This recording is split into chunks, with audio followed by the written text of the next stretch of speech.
রায় শুনিয়েছেন আজকে 13 জনকে উনি কাস্টডি নিয়েছিলেন।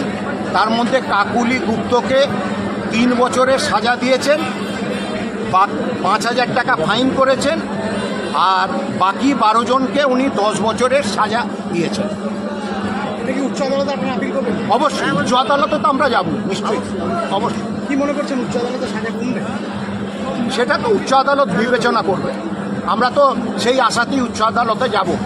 360 অ্যালাউ হলো না, 360 অ্যালাউ করেননি, কিন্তু যেহেতু উনি 3 বছর পানিশমেন্ট দিয়েছে আমাদের আইনের বিধান অনুযায়ী, আমি আজকেই ওনার হয়ে এখানে বেল পিটিশন করব।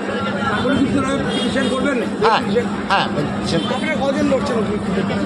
কাকুলি গুপ্তর হয়ে আমি আছি, আর বাকিদের হয়ে উদয়বাবু আছেন, আর 2 জনের হয়ে কমলবাবু আছেন।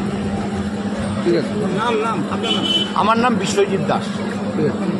তাদের দোষ প্রমাণ হয়নি বলে তাদের দুজনকে আগেই ছেড়ে দিয়েছিলেন, সোমবার থেকে তাদের ছেড়ে দিয়েছিলেন।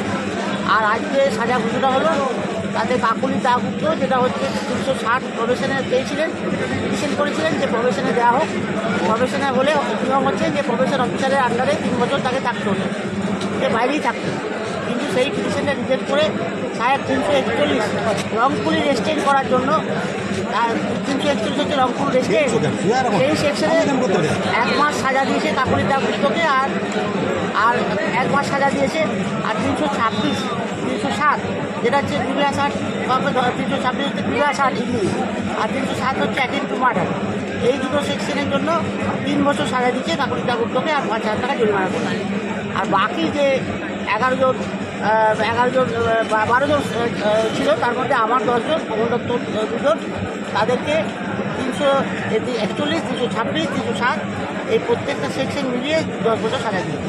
মিনিমাম 7 বছর, ম্যাক্সিমাম 10 বছর, সেটা ম্যাক্সিমাম সাজাটাই দিয়ে দেবে। না, maximum life. Maximum life 307 life আছে, সাথে তো লাইফ আছে 307। এটা হচ্ছে পার্টটা নামিয়ে লোয়ার ডাউন করে সেকশনটাকে ইয়ে করে পানিশমেন্টটাকে লোয়ার ডাউন করে উনি দিয়ে দেবেন। কি বলবেন? যেহেতু এদের কোনো অ্যান্টিসিডেন্ট ছিল না, প্রিভিয়াস কোনো অ্যান্টিসিডেন্ট ছিল না, এবং যেহেতু এদের বাড়ির লোকজন সব এদের উপরই ডিপেন্ডেবল, সেই জন্য কনসিডার করে ওনাদের লাইফ না দিয়ে 10 বছরের সাজা দিই। এই রায়দান, এই রায়দানের বিরুদ্ধে আমরা উচ্চ আদালতে আপিল করবো এবং আশা করছি আমরা ভালো ফল পাবো। আপনার নাম? আমার নাম উদয় খোনার, এই কেসে আমি ডিফেন্সে ছিলাম।